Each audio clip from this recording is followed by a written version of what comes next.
Welcome to রুলুম। আমি তোমাদের শিহাব ভাইয়া। আজকে তোমাদের সাথে আলোচনা করবো পর্যায় সারণী পার্ট 4 নিয়ে। তো চলো, আজকের অধ্যায় আজকে যে পার্ট, এই পার্ট থেকে তোমাদের একটা সৃজনশীল আসবে ইনশাআল্লাহ। এই পার্ট আমি 2 পার্ট ভিডিও দেবো। প্রথমত হলো যে তোমাদের আমি যেহেতু মৌলের পর্যায়ে ধর্ম পাঠটুকু, তো ইলেকট্রন আসক্তি, পরিচালনাত্মকতা এগুলো আমরা পরে পড়াবো। আগে প্রথম পার্টটুকু দেখি। তবে মেক শিওর করো যে এই পার্টটুকুতে তোমাদের যাতে কোনো রকম সমস্যা না থাকে, কারণ এই পার্ট থেকে তোমাদের একটা প্রশ্ন থাকবেই থাকবে। হ্যাঁ, খুবই ইম্পর্টেন্ট পার্ট। চলো আমরা আগাই, ঠিক আছে? পার্টটা কি? মৌলের পর্যায়বৃত্ত ধর্ম। ভাইয়া, মৌলের পর্যায়বৃত্ত ধর্ম কি? ভাইয়া, আমরা ইলেকট্রন বিন্যাস করেছি, তারপর কি বলছি? পর্যায় সারণী অধ্যায় নামিত পর্যায় সারণী। পর্যায় সারণীতে মৌল আছে কতগুলো ভাইয়া? 118টা। এই 118টা মৌল যে চক্রাকারে যে ঘুরে, এই চক্রাকারে ঘোরার ফলে তাদের যে পরিমাণ কি করে, ধর্মের পরিবর্তন হয়। সবার ধর্ম তো একরকম না, এক এক গ্রুপের এক এক পর্যায়ে এদের ধর্ম কেমন, এক এক রকম। তো এদের যে বিভিন্ন রকম ধর্ম, এই ধর্ম নিয়ে আমরা এখানে আলোচনা করবো ভাইয়া। ঠিক আছে ভাইয়া, তাহলে চলো আমরা সামনের দিকে যাই। তো সর্বপ্রথম আমরা যে ধর্ম নিয়ে আলোচনা করবো সেটা হলো তোমাদের ভাইয়া ধাতব ধর্ম। কি ধর্ম ভাইয়া? ধাতব ধর্ম। ধাতব ধর্ম কি ছিল? দেখো, ধাতব ধর্মের সাথে একটা জিনিস তোমার মাথায় আসতেছে, সেটা হলো কি, ধাতব থেকে কি হয়? ধাতু। বা ধাতু থেকে কি হয়? ধাতব হয়। এখন ধাতু কারা ছিল ভাইয়া? বলেছিলাম যারা কি চকচকে দেখতে, যারা কি চকচকে, তারপর কি করে ভাইয়া? আঘাতে শব্দ করে। আঘাতে কি করে ভাইয়া? আঘাতে শব্দ করে। এবং সবচেয়ে গুরুত্বপূর্ণ বা সবচেয়ে ইম্পর্টেন্ট এর ক্যারেক্টার কি ছিল? তারা কি করে? বিদ্যুৎ পরিবহন করে। তারপর বিদ্যুৎ পরিবহন করে। ঠিক আছে ভাইয়া? তাহলে তারা কি? তারা কি? তারা কি ভাইয়া? তারা ছিল ধাতু। এখন ধাতুদের যে ধর্ম, তারাই কি, তাদের ধর্মকে কি বলে? ধাতব ধর্ম। সোজা জিনিস। তাহলে দেখো ভাইয়া, তারা যে ধাতু ছিল, যে সব মৌল দেখো একটা, এখন ধাতব ধর্ম বা ধাতুর ক্ষেত্রে আমরা ধাতু কাদের বলছিলাম? যারা পর্যায় সারণী যত বামে, তারা কি ধাতু। তারা কি করে ভাইয়া? তারা ইলেকট্রন ত্যাগ করে। তাহলে আমরা যদি একটা বেসিক সংজ্ঞায় যাই, সেই সংজ্ঞাটা কেমন হইতে পারে? যারা বা যেসব মৌল এক বা একাধিক ইলেকট্রন যত সহজে ত্যাগ করতে পারে, তারা তত পরিমাণ বেশি ধাতব ধর্মে বিলং করে। ঠিক আছে ভাইয়া? তো দেখো, তাহলে আমি কি বললাম? যারা বা কি যেসব মৌল, ঠিক আছে, এক বা একাধিক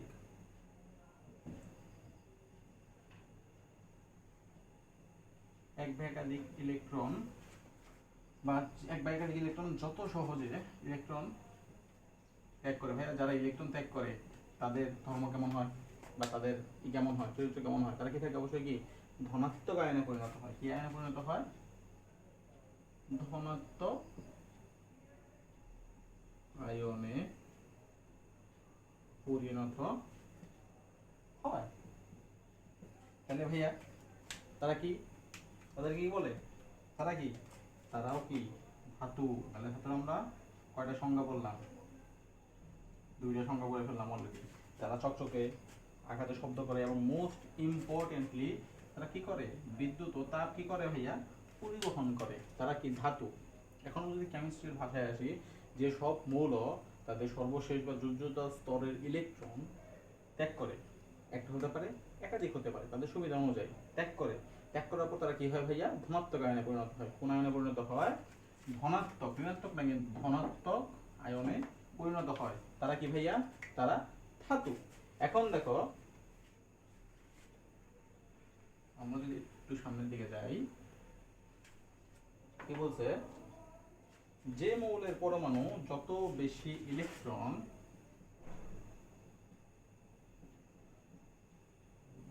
যে মৌলের পরমাণু যত বেশি ইলেকট্রন, যত বেশি কি করে? সহজে ছাড়তে পারে বা সহজে ত্যাগ করতে পারে, তাহলে তাদের ধাতব ধর্ম কেমন হবে ভাইয়া? তত বেশি। যত বেশি ইলেকট্রন কি করে? ছাড়তে পারে, তাদের ধাতব ধর্ম তত কি হয় ভাইয়া? বেশি হয়। ঠিক আছে ভাইয়া, এটুকু বুঝতে পারছো? তাইলে ধাতু কারা ছিল? যারা ইলেকট্রন ছাড়ে, সর্বজোত স্তর বা সর্বশেষ শক্তি স্তর থেকে ইলেকট্রন ছাড়ে, তারা ছিল ধাতু। এখন যে যত বেশি ইলেকট্রন ছাড়তে পারবে তার তো ধাতব ধর্ম তত বেশি হবে, এটা তো নর্মাল কনসেপ্ট। ঠিক আছে, ঠিক আছে ভাইয়া, উদাহরণ দেন। ওকে, আমরা দেখো একটা উদাহরণে যাই। উদাহরণের ক্ষেত্রে আমরা কি গ্রুপ 1 নিয়ে নিই। গ্রুপে কি ছিল? প্রথমেই লিথিয়াম ছিল। লিথিয়াম কত নাম্বার? কত নাম্বার মনে ভাইয়া বলো? যত নাম্বারই হোক, লিথিয়াম কি করে? একটা ইলেকট্রন ত্যাগ করে। লিথিয়াম প্লাস একটা ইলেকট্রন কি করতেছে? ত্যাগ করে সে কি হইতেছে? এই যে দেখো প্লাস হইতেছে, তাই তো? লিথিয়াম কত নাম্বার ছিল? 3 নাম্বার ছিল। 1s2 2s1, এই যে 2s1 এর যে একটা ইলেকট্রন ছিল, দেখো 1s2 2s1, এই ইলেকট্রনটা সে কি করে? ত্যাগ করে। এই ইলেকট্রনটা সে ত্যাগ করে। ত্যাগ করাতে তার কি হয়েছে? তার একটা, দেখছো সে কি আয়নে পরিণত হয়েছে ভাইয়া? আমরা কি বলেছিলাম? ধনাত্মক আয়নে পরিণত হয়। উপরে প্লাস চিহ্ন দেখছো? প্লাস কি? ধনাত্মক। মাইনাস কি? ঋণাত্মক। ধনাত্মক আয়নে পরিণত হয়েছে। তাহলে লিথিয়াম কি? ধাতু। একই সাথে আমরা যদি দেখো আরেকটা যদি উদাহরণ দেখো, তারপরে কি ছিল? সোডিয়াম ছিল।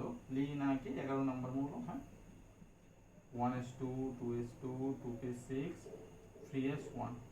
এই যে ভাইয়া দেখেন কি করবে? তার শেষ শক্তি স্তরে করে একটা ইলেকট্রন আছে, সে কি করবে? ত্যাগ করিবে। ত্যাগ করে সে কি হয়ে যাবে? সোডিয়াম প্লাস হয়ে যাবে। দেখছেন আপনি? সংখ্যার সাথে মিলতেছে। সে কি করতেছে? ইলেকট্রন ত্যাগ করতেছে এবং সে সাথে কি হইতেছে? সে ধনাত্মক আয়নে পরিণত হচ্ছে। তাহলে সে কি হইতেছে? ধাতু। তাহলে ধাতুর যে সংজ্ঞা ছিল, আসলে যে উদাহরণ, বুঝতে পারছেন ব্যাপারটা কি? ঠিক আছে ভাইয়া, আমরা আর একটু সামনের দিকে যাব। ধাতু, ধাতব ধর্ম শেষ। শুধু একটা জিনিস মাথায় রাখেন যে একই পর্যায় সারণীর বাম থেকে যত ডানের দিকে যাওয়া হয়, তার ধাতু ধর্ম তত হ্রাস পায়। কি পায়? ধাতু ধর্ম হ্রাস পায়। এখন ধাতু ধর্ম হ্রাস পায় মানে কি?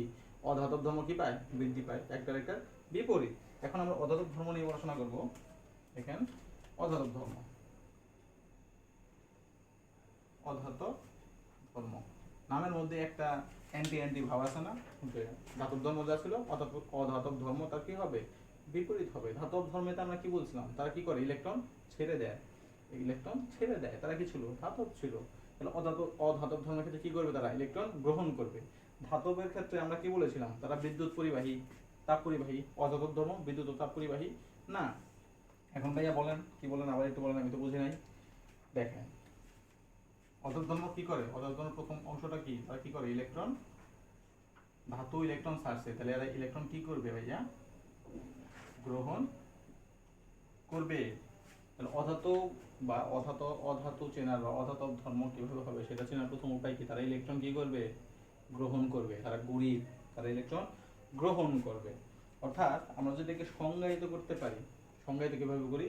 যে সকল মৌলের পরমাণু সর্বশেষ বা যোজ্যতা স্তরে ইলেকট্রন গ্রহণ করে বা করতে চায়, তারা কি গ্রহণ করে? তারা কি? অধাতব, অধাতু। আর এই যে ধর্ম বা যতগুলো ইলেকট্রন বেশি গ্রহণ করতে পারে সে তত বেশি শক্তিশালী অধাতব ধর্ম প্রকাশ করে। ঠিক আছে ভাইয়া, এখন দেখেন উদাহরণ দেন। ঠিক আছে, উদাহরণ দিয়ে দেখেন।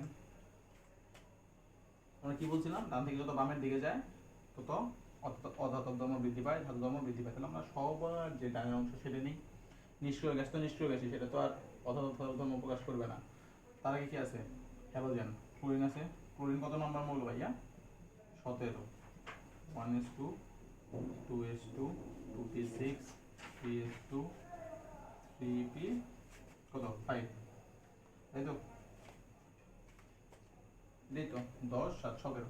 ঠিক আছে, এখন এই শক্তি স্তর কয়টা ভাইয়া? 3টা। আমাদের একটু চিত্রণ করি। এটা হলো নিউক্লিয়াস, প্রথম শক্তি স্তর, 2 নাম্বার শক্তি স্তর, 3 নাম্বার শক্তি স্তর। এখন দেখেন প্রথম শক্তি স্তরে তার কয়টা ইলেকট্রন আছে? 2টা। এই একটা, এই একটা। দ্বিতীয়তে কয়টা আছে? 8টা। 2টা 4টা 6টা 8টা। 3 নাম্বারে কয়টা আছে দেখেন? 7টা আছে না? 4টা, এই যে 6টা, আর এই যে একটা 7টা। এখন দেখেন এই কি একটা ইলেকট্রন গ্রহণ করতে পারবে খুব সহজে? এর কক্ষপথ পূর্ণ করার জন্য তার কি লাগে? একটা ইলেকট্রন কি লাগে? লাগে। তাহলে সে এখানে কি করতে পারবে? জোড়ায় থাকতে পারবে এবং সে কি করতে পারবে? স্টেবল হতে পারবে। তাহলে এর জন্য কি সহজ? কি? একটা ইলেকট্রন গ্রহণ করা। এই একটা ইলেকট্রন গ্রহণ করার জন্যই তাকে কি বলে? অধাতু বলে। আর যে যত বেশি গ্রহণ করতে পারে সে তত বেশি অধাতব ধর্ম প্রকাশ করে। ঠিক আছে ভাইয়া, এটুকু বুঝতে পারছেন। এখন এদের বিক্রিয়ার মাধ্যমে কিভাবে দেখাবো ভাইয়া? ইজি, দেখেন কি করছে, একটা ইলেকট্রন গ্রহণ করছে, তাই তো? ক্লোরিন একটা ইলেকট্রন গ্রহণ করছে, করে কি হয়েছে? ক্লোরিন মাইনাস, এই যে দেখেন কোন আয়নে পরিণত হয়েছে? কোন আয়নে পরিণত হয়েছে বলেন? কোন আয়ন? নেগেটিভ আয়ন, অর্থাৎ ঋণাত্মক আয়নে পরিণত হয়েছে। ধাতুর ক্ষেত্রে আমরা কি বলছিলাম? কোন আয়নে যায়? ধনাত্মক আয়নে যায়। অধাতুর ক্ষেত্রে কি আয়নে গেছে ভাইয়া? ঋণাত্মক আয়নে গেছে। এখন দেখেন ধাতব আর অধাতব ধর্মকে আপনাদের ক্ষেত্রে ক্লিয়ার আছে। আর ধাতু কিভাবে বের করে আমি আগের ক্লাসে বলেছি, ওইভাবে বের করতে পারবেন। যে যত শক্তিশালী ধাতু সে তত বেশি ধাতব ধর্ম প্রকাশ করে, আর যে যত শক্তিশালী অধাতু সে তত বেশি শক্তিশালী অধাতব ধর্ম প্রকাশ করে। ঠিক আছে ভাইয়া, এটুকু বুঝতে পারছেন? ক্লিয়ার? আমরা তাহলে সামনের দিকে যাই। দেখেন আমরা যদি সামনের দিকে যাই, আমি একটা কথা বলছিলাম আগে, একই পর্যায়ে যতই আপনি কি করবেন, বাম থেকে যত ডান দিকে যাবেন তত তার কি করে, ধাতু ধর্ম হ্রাস পায়। ধাতু ধর্ম হ্রাস পাইলে অধাতু ধর্ম তো এমনিই পারবো, একটা একটা গিনতি, তাই তো? অর্থাৎ একই পর্যায়ে বাম থেকে যত ডান দিকে যাবেন তার অধাতব ধর্ম তত বেশি বৃদ্ধি পাবে, অর্থাৎ তার ধাতু ধর্ম সবচেয়ে বেশি হ্রাস পাবে। ব্যাপারটা ক্লিয়ার? যদি না হয় আপনি দুইবার শোনেন, ক্লিয়ার হয়ে যাবে ইনশাল্লাহ। এখন দেখেন ধাতু আর অধাতুর মধ্যে একটা চরিত্র আছে, বুঝছেন? যে কোনো জায়গাতে যায় না, তাকে কি বলে জানেন? অপধাতু। অপধাতু বা অর্ধ ধাতু। ঠিক আছে ভাইয়া? অপধাতু বা অর্ধ ধাতু। তাহলে দেখেন এ ধাতুও না অধাতুও না, মাঝামাঝি একটা স্টেট। অর্থাৎ কোনো সময় কি করে, কখনো সে ধাতু, কখনো সে কি অধাতু। ঠিক আছে? তাহলে ধাতুর ক্ষেত্রে আমরা কি বলছিলাম, তারা ইলেকট্রন কি করে, ত্যাগ করে। অর্থাৎ সে কখনো ইলেকট্রন ত্যাগ করে ইলেকট্রন, আবার কখনো সে কি করে, গ্রহণ করে ইলেকট্রন। তাহলে যাদের চরিত্র এমন তাদের আমরা কি বলবো ভাইয়া? অপদার্থ বা অর্ধধাতু। আপনাদের বই একটাই মাত্র উদাহরণ আছে, সেটা হলো কি জানেন? কি দেওয়া আছে জানেন? সিলিকন। কি দেওয়া আছে? সিলিকন। বুঝছেন? কিন্তু অপধাতু হলো 6টা, এটা আপনারা জানে রাখবেন। কি কি আপনাদের বইয়ে যেহেতু নাই, আসার সম্ভাবনা খুবই ক্ষীণ। অপধাতু কয়টা? 6টা। বুঝতে পারছেন? ওকে, অপধাতু গেল। এখন আমরা যদি একটু সামনের দিকে যাই, আপনারা এই উদাহরণটা খুবই ভালোভাবে মনে রাখবেন, কারণ আপনাদের বইয়ে শুধু সিলিকনই আছে একমাত্র অপধাতু বা অর্ধধাতু হিসাবে। আপনাদের বইয়ে শুধুমাত্র সিলিকন দেওয়া আছে, কিন্তু মূলত অপধাতু বা অর্ধধাতু কয়টা? 6টা। এখন এই অপধাতু বা অর্ধধাতু আপনারা বলতেছেন যে ভাইয়া এই অপধাতু বা অর্ধধাতুর কাজ কি, তাই না? যে তো কখনো ধাতু কখনো অধাতু, এত হলো মাঝখানে অবস্থায় কাজ কি? এদের সবচেয়ে গুরুত্বপূর্ণ কাজ, সবচেয়ে দামি জিনিস এটা। কারণ আপনাদের মোবাইলে দেখেন, মোবাইল বানানোর ক্ষেত্রে, প্রসেসর বানানোর ক্ষেত্রে এই অপধাতু বা অর্ধধাতু ইউজ করে। এটার প্রসেস যদি আপনারা চিন্তা করতে চান, নর্মালি ব্যাটারির কথা চিন্তা করেন। ব্যাটারিতে কি করে, আপনি যখন চার্জ দেন তখন সে চার্জ আপ হইতেছে, আপনি যখন ইউজ করেন তখন সে চার্জ ছেড়ে দিতেছে। তখন আপনার ব্যাটারিও কি অর্ধধাতু বা অপধাতুর মতো ক্যারেক্টার শো করে বা ক্যারেক্টার দেখাচ্ছে। ক্লিয়ার ভাইয়া? ঠিক আছে, আমরা আর একটু সামনের দিকে যাব। এই পর্যন্ত ক্লিয়ার হয়েছে? মেক শিওর করে, এই পার্ট থেকে কিন্তু তোমাদের প্রশ্ন আসবে, তো মেক শিওর করা উচিত তোমাদের। হ্যাঁ, আমরা আসবো সবচেয়ে গুরুত্বপূর্ণ জিনিস, সেটা হলো কি, অন্য কালার দিয়ে লিখি, পরমাণুর আকার। পরমাণুর আকার, এই পরমাণু আকারের আরেকটা নাম আছে, তাকে কি বলে জানেন? পারমাণবিক ব্যাসার্ধ। পারমাণবিক ব্যাসার্ধ। ঠিক আছে, পরমাণুর আকার অথবা পারমাণবিক ব্যাসার্ধ। এখন পরমাণবিক আকার আমরা পড়তেছি মৌলের পর্যায়বৃত্ত ধর্ম অংশ, তাহলে এটা অবশ্যই কি একটা পর্যায়বৃত্ত ধর্ম। এটুকু তো ক্লিয়ার, তাই তো? তাহলে এটা অবশ্যই কি একটা পর্যায়বৃত্ত ধর্ম। এখন দেখেন আকার কিভাবে চেঞ্জ হয়। আমরা নর্মালি যদি চিন্তা করে দেখেন, আমরা যদি এটাকে যদি একটা পর্যায় সারণী চিন্তা করি, তাহলে একই পর্যায়ে যখন বাম থেকে ডান দিকে যায় তখন এর আকার কি হয়? বড় হয় না ছোট হয়? কি হয় ভাইয়া? ছোট হয়। কি হয়? ছোট হয়। কেন? এটা আপনাকে বোঝায়, দেখেন। অর্থাৎ একই পর্যায়ের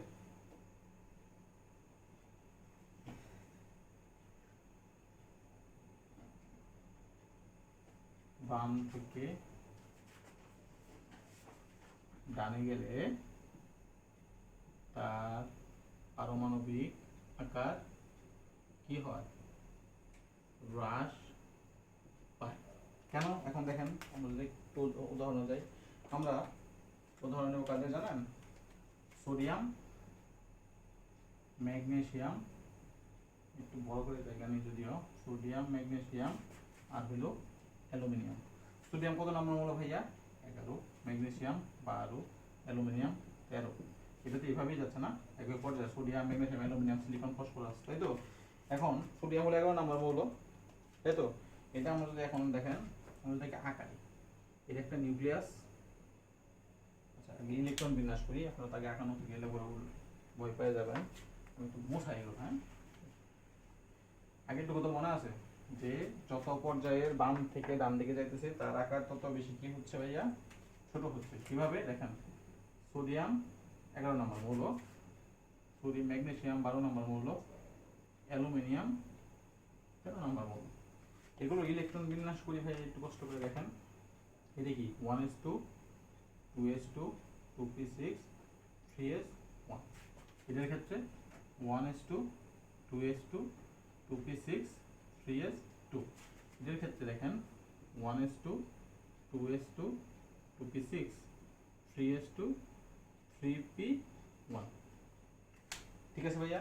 এখন দেখেন এখানে হলো মজাটা, এখানে ইলেকট্রন কয়টা আছে? ইলেকট্রন আছে কয়টা? 11টা। প্রোটন আছে কয়টা? 11টা। ইলেকট্রন কি চার্জ যুক্ত? মাইনাস। প্রোটন কি চার্জ যুক্ত? প্লাস। এর কক্ষপথ কয়টা আছে? একটা, দুইটা, তিনটা। কক্ষপথ কয়টা আছে? কক্ষপথ কয়টা? 3টে। ঠিক আছে ভাইয়া? এখন দেখেন ম্যাগনেসিয়ামের ক্ষেত্রে দেখেন, এর ইলেকট্রন সংখ্যা কত? 11, প্রোটন সংখ্যা কত? 12, প্রোটন সংখ্যা কত? 12, কক্ষপথ কয়টা?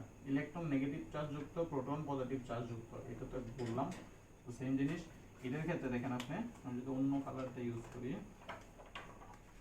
অ্যালুমিনিয়ামের ক্ষেত্রে ইলেকট্রন সংখ্যা কত? 13, প্রোটন সংখ্যা কত? 13, কক্ষপথ কয়টা ভাইয়া? কক্ষপথ কয়টা? 3টে।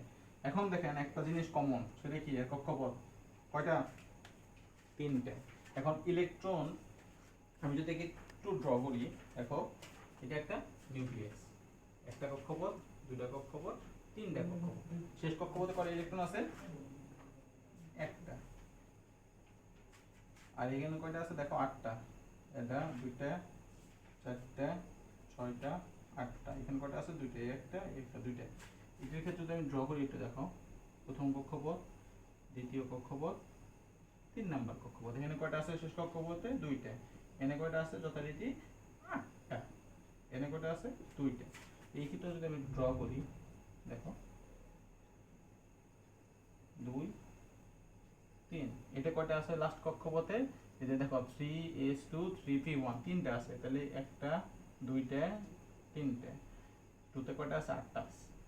দুইটা, চারটা, 6টা, 8টা। এসতে আছে দুইটা। এখন দেখো এই যে এর কক্ষপথ কয়টা? 3টা। এই যে এর শেষ কক্ষপথে কয়টা ইলেকট্রন আছে? একটা। এই যে নিউক্লিয়াস, নিউক্লিয়াসের সাথে এর একটা কি থাকবে? আকর্ষণ বল থাকবে। নিউক্লিয়াস কি করবে? টানবে। মানে তো ইলেকট্রন, নিউক্লিয়াস কি চার্জ যুক্ত? পজিটিভ চার্জ যুক্ত। ইলেকট্রন কি চার্জ যুক্ত? নেগেটিভ চার্জ যুক্ত। একইভাবে এনে একটা যে হারে টানতেছে, এখানে আছে দুইটা, এই এখানে টানবে, এখানে আছে কয়টা? এক, দুইটা আর একটা, তিনটা। দুইটা একত্র হয়ে একে টানবে। এখন দেখো ভাইয়া, এই যে টানতেছে, একজনের বেশি শক্তি, দুজনের বেশি শক্তি হবে না তিনজনের বেশি শক্তি হবে? অবশ্যই তিনজনের বেশি শক্তি হবে। তাহলে যার শক্তি বেশি, কক্ষপথ 3টায়, যার শক্তি বেশি সে অনেক জোরে টানবে। সে জোরে টানবে মানে কি? সে আসে চুপসে যাবে, অর্থাৎ তার আকার কি হবে? ছোট হয়ে যাবে।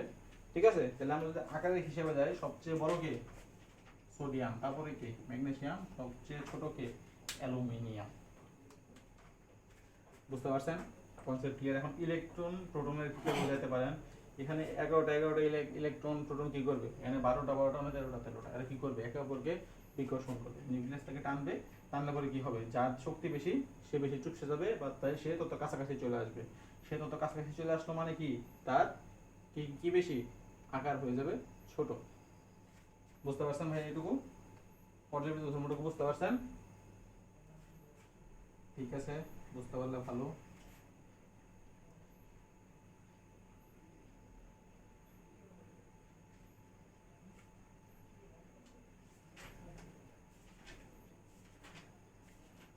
ঠিক আছে, দেখেন আমরা যদি সামনে আর একটু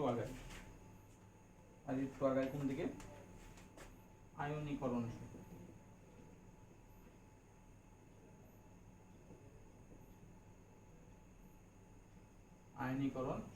আয়নীকরণ শক্তির সংজ্ঞা কি বলে?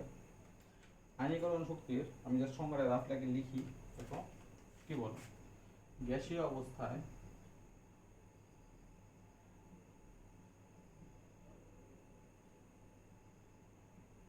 গ্যাসীয় অবস্থায় কোন মৌলের এক মোল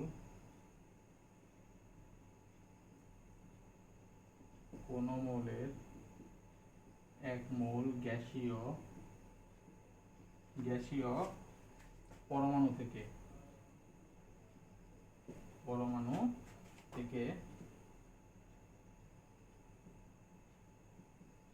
এক মোল ইলেকট্রন, দেখো এক মোল ইলেকট্রন কি করতে, অপসারণ করতে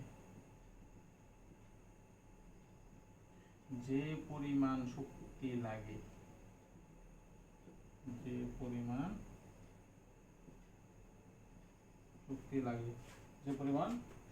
বা শক্তি প্রয়োজন হয় তাকে ওই মৌলের কি বলে ভাইয়া, আয়নীকরণ শক্তি বলে। এখন দেখো ভাইয়া সংজ্ঞাটাতে কি বলছে, গ্যাসীয় অবস্থায় প্রথমত কি কোন অবস্থা থাকতে হবে, তার গ্যাসীয় অবস্থা, সে কঠিন বা তরল থাকতে তার হবে না। কোন মৌলের, যে কোনো মৌলের কতটুকু ভাইয়া, এক মোল, একটা না কিন্তু, এক মোল। কারণ আমাদের গ্যাসীয় পদার্থের ক্ষেত্রে তাদের একক বা আয়তন মাপার পরিমাপ হলো মোল বা মোল সংখ্যা। গ্যাসীয় পরমাণু থেকে এক মোল, যেহেতু এক মোলের আলাপ, তো এক মোল ইলেকট্রন অপসারণ করতে, অর্থাৎ শেষ শক্তি স্তর থেকে কি করা, এক মোল ইলেকট্রনকে সরাইয়ে দিতে যে পরিমাণ শক্তি লাগে তাকে ভাইয়া কি বলে, আয়নীকরণ শক্তি বলে। এখন দেখো আয়নীকরণ শক্তির ক্ষেত্রে কি হয়, তাহলে দেখো তুমি নর্মালি তো চিন্তা করো, তাহলে যদি একটা মৌলের যেহেতু অপসারণ করতে হবে, তাহলে একটা মৌলের আকার যত বড় হয় তত তাড়াতাড়ি তাকে সরাই দেওয়া সম্ভব না, আকার যত ছোট হয় তাকে তত তাড়াতাড়ি সরাই দেওয়া সম্ভব। চিন্তা করো, দেখো এখন কি বলছে, পারমাণবিক ব্যাসার্ধ বা কি আকার পারমাণবিক আকার যত কমে তার আয়নীকরণ শক্তি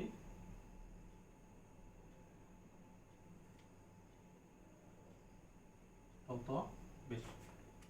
অর্থাৎ একটা মৌল যত ছোট হয় তো তার থেকে ইলেকট্রন কি করা, বের করে দেওয়া বা ছেড়ে দেওয়াতে তত বেশি শক্তির প্রয়োজন হয়। এটি এখানে বলছে যে পারমাণবিক আকার যত ছোট হয় তার আয়নীকরণ শক্তি তত বেশি হয়।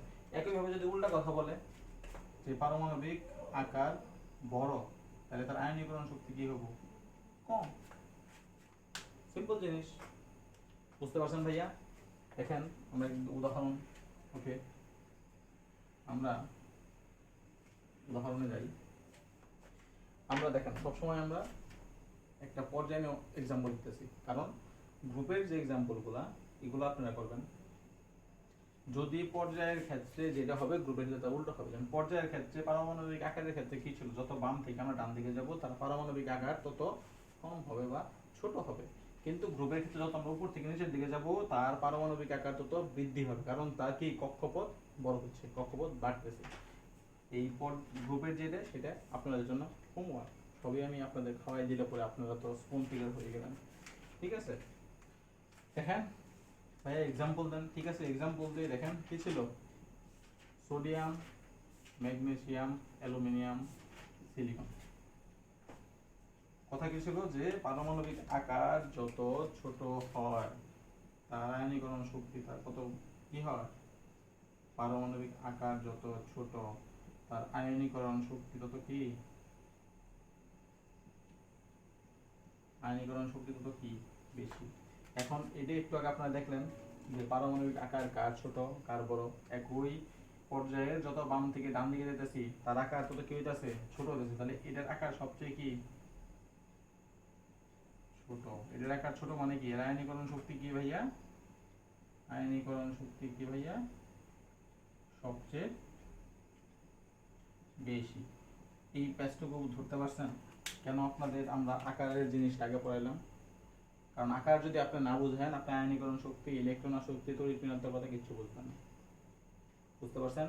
তাহলে দেখেন একই পর্যায়ের যত আমরা বাম থেকে ডান দিকে যাচ্ছি তার আকার তত ছোট হচ্ছে, কারণ ইলেকট্রন প্রোটন তত বেশি জোরে নিউক্লিয়াসে টানতেছে। এখন যার আকার যত ছোট তার আয়নীকরণ শক্তি সবচেয়ে বেশি। তাহলে আয়নীকরণ শক্তি সবচেয়ে কম কার হবে এখানে? চোখ বন্ধ করে সোডিয়ামের, তাই তো? কারণ এর আকার সবচেয়ে বড়, তাহলে তার আয়নীকরণ শক্তি সবচেয়ে ছোট। ঠিক আছে, এখন আপনারা এটাই আপনাদের homework, fluorine, chlorine, bromine, iodine এর আয়নীকরণ শক্তি আপনারা নিজেরা করবেন। ঠিক আছে, এটা আপনারা নিজেরা করবেন। ওকে, আয়নীকরণ শক্তি বুঝতে পারছেন? এখন আয়নীকরণ শক্তি আর ইলেকট্রন শক্তি হলো ভাই ভাই। আয়নীকরণ শক্তির ক্ষেত্রে কি বলছিলাম, এক মোল গ্যাসীয় পরমাণু কি করতে, ছেড়ে দিতে, ছেড়ে দিয়ে কি হয়েছিল, ধনাত্মক হয়েছিল। ধনাত্মক হইতে যে পরিমাণ শক্তির প্রয়োজন হয়েছিল সে কি, আয়নীকরণ শক্তি। এখন আমরা যদি ইলেকট্রন শক্তি, আয়নীকরণ শক্তির ব্যতিক্রম আছে, ব্যতিক্রম আমরা শেষে দেখাবো। এখন জাস্ট আপনি সুন্দর করে বুঝে যান, বুঝলে তোর বাকিটা বুঝতে পারছেন। তারপরে কি, ইলেকট্রন আসক্তি। ইলেকট্রন আসক্তি কি, দেখেন আয়নীকরণ শক্তির ক্ষেত্রে আমরা কি বলছিলাম, সর্বশেষ শক্তি স্তরে ইলেকট্রন কি করতে, ছেড়ে দিয়ে ধনাত্মক আয়নে পরিণত হতে যে পরিমাণ শক্তির প্রয়োজন হয় সেটা ছিল আয়নীকরণ শক্তি। একই জিনিস, জাস্ট ধাতব আর অধাতব ধর্মের মতো। এটাতে কি করবেন আপনি, কি করবেন, ইলেকট্রন কি করবেন, তবে আগেটা ছাড়ছেন, এটাতে কি করবেন, ইলেকট্রন গ্রহণ করবেন।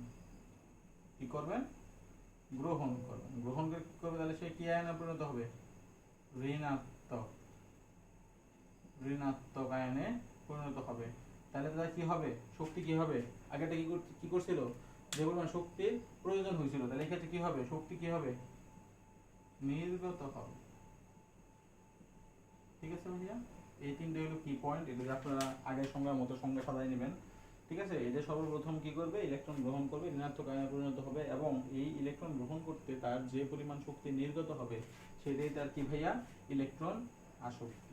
এখন দেখেন ইলেকট্রন আসক্তি আর আগে যেটা বললাম কি, আয়নীকরণ শক্তি একই জিনিস, আকার আকার যদি বাড়ে ইলেকট্রন আসক্তি কমবে।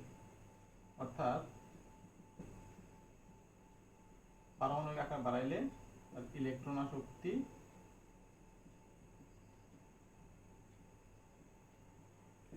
ভাইয়া কমবে। একইভাবে যদি পারমাণবিক আকার কমায়, পারমাণবিক আকার কমায় তাহলে তার ইলেকট্রন আসক্তি কি হবে, ইলেকট্রন আসক্তি বৃদ্ধি পাবে। বুঝছেন? তাহলে দেখেন আগের এক্সাম্পলটা যদি আমরা নেই, সোডিয়াম, ম্যাগনেসিয়াম, অ্যালুমিনিয়াম, সিলিকন, এটার মধ্যে সবচেয়ে বেশি আকার ছোট কার, অবশ্যই সিলিকনের। তাহলে ইলেকট্রন আসক্তি বেশি কার, সিলিকনের। আকার ছোট তাই এর কি, ইলেকট্রন আসক্তি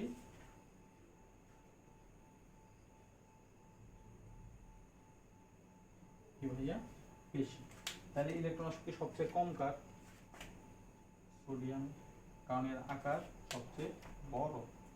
ঠিক আছে, বুঝতে পারছেন? আমি কিন্তু এটা পর্যায়টা দেখাইতেছি, গ্রুপের গুলো আপনাদের কি, গ্রুপের সবগুলা গ্রুপের গুলা আপনাদের হোমওয়ার্ক। বুঝতে পারছেন? গ্রুপের গুলো আপনারা নিজে করবেন। ঠিক আছে, এখন দেখেন ইলেকট্রন আসক্তি গেল। এখন আমরা তড়িৎ ঋণাত্মকতার হইল আপনার অবস্থান্তর মৌল, এটা আমরা লাস্ট পার্ট, এইটা লাস্টটুকু একবারে দিব। এখন আমরা আয়নীকরণ শক্তি যা বললাম, আয়নীকরণ শক্তি কিছু ব্যতিক্রম করব, অবশ্যই কিছু ব্যতিক্রম আছে, তাই তো? আয়নীকরণ শক্তির ব্যতিক্রম, যদিও ব্যতিক্রম। ঠিক আছে ভাইয়া, আয়নীকরণ শক্তির ব্যতিক্রম। এখন বলুন যে আগে তো খুব ভালো ভালো পড়াইলেন, হুট করে কেন ব্যতিক্রম আসলো? অবশ্যই আসবে, যেখানে কেমিস্ট্রি সেখানে ব্যতিক্রম। আমরা কি করছিলাম? দেখেন, lithium, beryllium, boron, carbon, nitrogen, oxygen, fluorine, neon, তাই তো? এইটার হিসেবে আয়নীকরণ শক্তি কার সবচেয়ে বেশি হওয়ার কথা? যারা কার সবচেয়ে ছোট, তাই তো? তাহলে সেই হিসেবে আয়নীকরণ শক্তি হিসেবে সব এরকম হওয়ার কথা না? সব এরকম হওয়ার কথা, কিন্তু বাস্তবে এরকম ঘটে না। দুইটা জায়গায় ব্যতিক্রম ঘটে। একটা হলো বেরিলিয়াম আর বোরনের মধ্যে, একটা হলো নাইট্রোজেন আর অক্সিজেনের মধ্যে। বুঝতে পারছেন কেন ব্যতিক্রম ঘটে ভাইয়া? আসেন আমরা দেখতেছি। তাহলে ব্যতিক্রম কোথায় কোথায় ঘটতেছে? দুইটার মধ্যে ব্যতিক্রম ঘটতেছে কেন?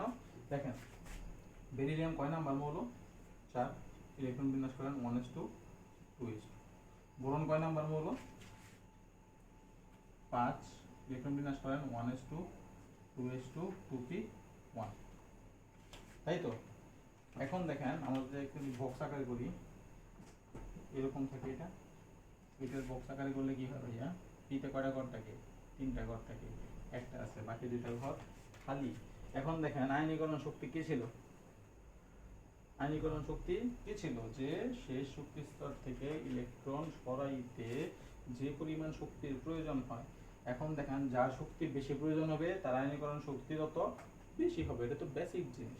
এখন দেখেন, আপনি বেরিলিয়াম আর বোরনের ক্ষেত্রে দেখেন কার ইলেকট্রন সরানো সবচেয়ে সহজ? এরা আছে পেয়ার্ড বা জোড়া আকারে, এরা আছে কি, এরা সংসার পাইতে বসছে। এরা কি তাড়াতাড়ি সরবো? না, আছে একা। এরা হালকা যখন একটু হিট জেনারেট করবা বা তাপ দিবা, তখন কি করব? কি করবো? সে ত্যাগ করবে। কি করবে ভাইয়া? ত্যাগ করবে। কিন্তু এর যতটুকু দেওয়া লাগবে এর তার থেকে বেশি হিট দেওয়া লাগবে। বুঝতেই তো আছো কেন? কারণ এই সংসার বাইরে বসে হলো সিঙ্গেল মানুষ, এরা যেদিকে ধাক্কা দিবা সে সেদিকে যাবো। আরে কি সংসার বাঁচছে, কেউ কি স্টেবল অবস্থা থেকে বলে আমি চলে যাবো, আরেক জায়গায় চলে যাবো, আনস্টেবল হতে যাবো না। এই জন্যই কি বেরিলিয়ামের আয়নীকরণ শক্তি বোরনের থেকে কি বেশি। এটা ছিল একটা ব্যতিক্রম। আরেকটা কি ছিল? নাইট্রোজেন আর অক্সিজেন। নাইট্রোজেন ভাইয়া কত নাম্বার মৌল ভাইয়া? নাইট্রোজেন কত? 7 নাম্বার মৌল। ইলেকট্রন বিন্যাস করো 1s2 2s2 2p3। অক্সিজেন কত নাম্বার মৌল ভাইয়া? 8 নাম্বার মৌল। 1s2 2s2 2p4। এখন যদি আমরা তার লাস্ট যে অবস্থানটা সেটা একটা বক্স আঁকাই, পি এর ক্ষেত্রে বক্স 3টা হয়, সেটা তোমরা নিশ্চয়ই জানো। একটা ইলেকট্রন, 2টা ইলেকট্রন, 3টা ইলেকট্রন, তাই তো? আছে। এই পাশে দেখো, পি এর ক্ষেত্রে 3টা বক্সে যদি আঁকাই, একটা ইলেকট্রন, 2টা ইলেকট্রন, 3টা ইলেকট্রন, আরেকটা ইলেকট্রন বেশি আছে। এখন দেখো, এই আছে অর্ধপূর্ণ অবস্থায়। এই কি আছে? অর্ধপূর্ণ অবস্থায়। একটা মৌল কখন সবচেয়ে বেশি স্টেবল থাকে? তার পূর্ণ অবস্থা অথবা তার অর্ধপূর্ণ অবস্থায়। এই আছে অর্ধপূর্ণ অবস্থায়। তাহলে এরে তুমি যতটুকু তাপ দিলে সরবো। এখানে অলরেডি দেখো কি অর্ধপূর্ণ বা পূর্ণ অবস্থায় আছে না? এখানে একটা ইলেকট্রন কি আছে? বাড়তি আছে। এই ইলেকট্রন ইলেকট্রন তো কি চার্জ? ইলেকট্রন কি চার্জ? Negative charge. দুইটা চার্জ যখন এক জায়গায় হবো, নেগেটিভ নেগেটিভ, তখন কি করবো? তারা তাদের কি করবো? বিকর্ষণ করবো বা কি করবো? সরাই দিতে চাইবো। তখন এটা কি করবো? কম হিটে বা খুবই তাড়াতাড়ি কি করবো? চলে যাবে। কিন্তু এটার ক্ষেত্রে কি কম হিট লাগবে? না, এটার ক্ষেত্রে কি লাগবে? বেশি হিট লাগবে। হিট লাগতেছে, হিট, বেশি হিট লাগবে। তাই অক্সিজেনের থেকে নাইট্রোজেনের আয়নীকরণ শক্তি কি বেশি। এই দুইটা ছিল আপনাদের ব্যতিক্রম। বুঝতে পারছেন? এখন আরেকটা বোনাস ট্রিক, সেটা হলো দেখেন, নিষ্ক্রিয় গ্যাসের পরে সবচেয়ে বেশি নিষ্ক্রিয় মৌল হলো নাইট্রোজেন। কি ভাইয়া? নিষ্ক্রিয় যে গ্যাসগুলো, নিষ্ক্রিয় গ্যাস এর পরে সবচেয়ে বেশি নিষ্ক্রিয় মৌলকে নাইট্রোজেন। এর মানে কি? নিষ্ক্রিয় মৌল কারা? যারা কখনো কি করে না, কোনো যৌগ গঠন করতে চায় না। করতে পারে না এরকম না, করতে চায় না। এই নিষ্ক্রিয় মৌলের পরেই সবচেয়ে বেশি নিষ্ক্রিয় অবস্থান হলো নাইট্রোজেনের, কারণ এই যে স্টেবল অবস্থায় আছে কখনো এটা ছাড়তে চায় না, না ইলেকট্রন গ্রহণ করতে না ইলেকট্রন ছাড়তে চায়। এই জন্য একে বলা হয় কি নিষ্ক্রিয় মৌলের পর সবচেয়ে বেশি নিষ্ক্রিয় মৌলকে নাইট্রোজেন। বুঝতে পারছেন? এখন দেখেন আমরা এটা কত নম্বর পরের পর্যায়ে যদি আরেকটু দেখি বা ক্লিয়ার হয় নাই, ঠিক আছে, আপনাদের আরো একটু ব্যতিক্রম আছে। দেখেন পরেরটার ক্ষেত্রে সারাদিন শুধু সোডিয়াম ম্যাগনেসিয়াম অ্যালুমিনিয়াম চিল্লাই না, না দেখার পরে খারাপ হয়ে যায় না। Sodium magnesium aluminium silicon phosphorus sulphur, তাই তো। তারপরে কি ক্লোরিন আর্গন। আচ্ছা ওটুকু আমার দরকার নাই যদিও। এই হিসেবে আকার সবচেয়ে ছোট কার, যে সবার ডানে আছে, সেই হিসেবে আমাদের হওয়ার কথা কি এটা, তাই তো ভাইয়া। কিন্তু বাস্তবে এমন ঘটে না। বাস্তবে ম্যাগনেসিয়াম অ্যালুমিনিয়াম আর হলো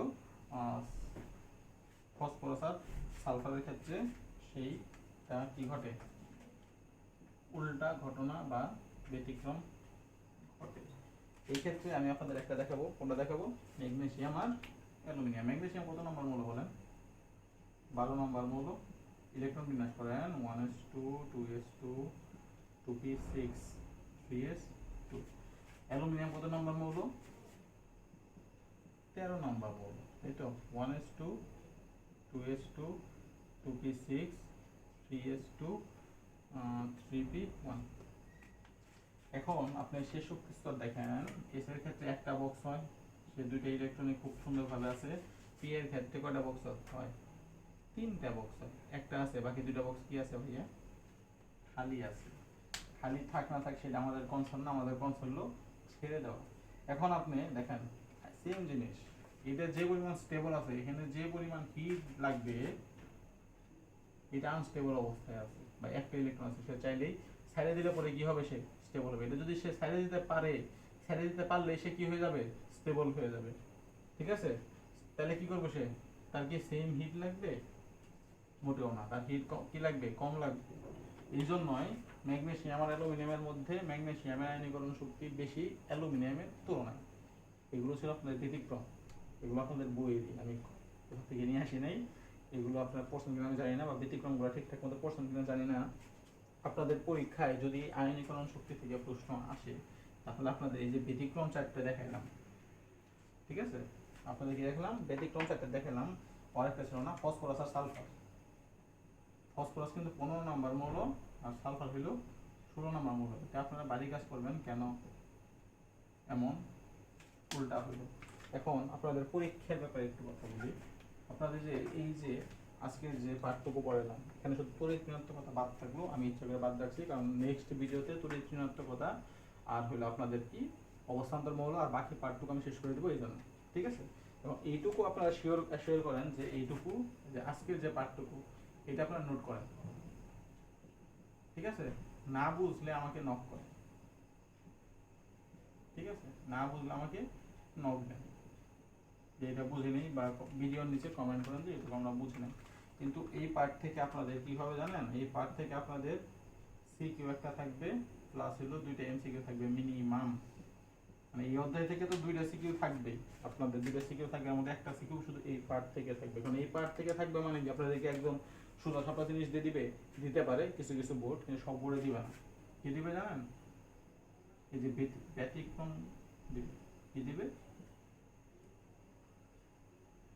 ব্যতিক্রম দিবে। আমি আপনাদের সৃজনশীল সলভ করবো অবশ্যই, তখন দেখাবো যে তারা হয়তো সংকেত দিবে না, সংকেত আপনাদের বের করতে হবে, তারা গ্রুপ নাম্বার পর্যায় নাম্বার দিয়ে দিবে, সেই হিসেবে আপনাদের বের করতে হবে। বের করে সেটা এই যে ব্যতিক্রম যে পার্টটুকু, ওই ব্যতিক্রম পার্টটুকু আপনাদের দিবে।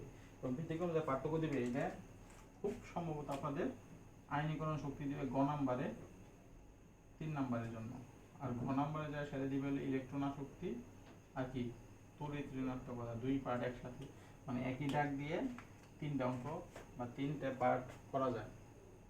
আপনাদের ঘ নাম্বারে দিবে ইলেকট্রন শক্তি আর তড়িৎ ঋণাত্মকতার মধ্যে ব্যাখ্যা করো কোনটার বেশি কোনটার কম। আর কি বলে আপনার ইয়ের ক্ষেত্রে কি বলে, আপনার আয়নীকরণ শক্তির ক্ষেত্রে দিবে হইলো যে ব্যাখ্যা করো। তবে আয়নীকরণ শক্তি দিলে অবশ্যই আপনাদের ব্যতিক্রমটা দিবে, কখনোই এত স্মুথ বা সহজ জিনিসটা দিবে না, ঠিক আছে। তাহলে আপনাদের কাজ কি, এই পাঠটুকু অবশ্যই খুবই ভালোভাবে পড়া, ব্যতিক্রমটুকু একদম খুবই ভালোভাবে মনে রাখা। কেন ব্যতিক্রম করলাম, কিন্তু ইলেকট্রন বিন্যাস দিয়ে দেখাই দিলাম, মুখ দিয়ে বললাম ওটা স্টেবল, ওটা স্টেবল না, খুবই তাড়াতাড়ি ছেড়ে দিবে, এটা খুবই তাড়াতাড়ি ছাড়বে না। এটা ছিল তাদের মেইন রিজন। এই রিজনটুকু লিখতে পারলে আপনি ফুল মার্ক পাবেন, বুঝছেন? এই মেইন পার্টটুকু যদি আপনি লিখতে পারেন, আপনার যদি দুনিয়ার কিচ্ছা কাহিনী লেখেন লাভ নাই, মেইন পার্টটুকু থাকতে হবে। আপনি কী করবেন, মৌলটাকে আইডেন্টিফাই করবেন, তারপরে সে কত না মৌল ইলেকট্রন বিন্যাস করবেন, একটা ইলেকট্রন বিন্যাস করবেন, তার ব্যাখ্যা করবেন যে এই জন্য এটা স্টেবল, আরেকটা তারপরে পরের পার্টের আরেকটা ইলেকট্রন বিন্যাস করবেন, তার ব্যাখ্যা করবেন, তারপর শেষে সেটা উত্তর লিখবেন যে সুতরাং এই অবস্থার জন্য সে স্টেবল না, সে তাড়াতাড়ি ছাড়িয়ে দিব, সে তাড়াতাড়ি ছাড়বো না কারণ সে স্টেবল, এই জন্য তার কি আয়নীকরণ শক্তি কম বা বেশি। আশা করি বুঝতে পারছেন। আজকে এইটুকুই ছিল।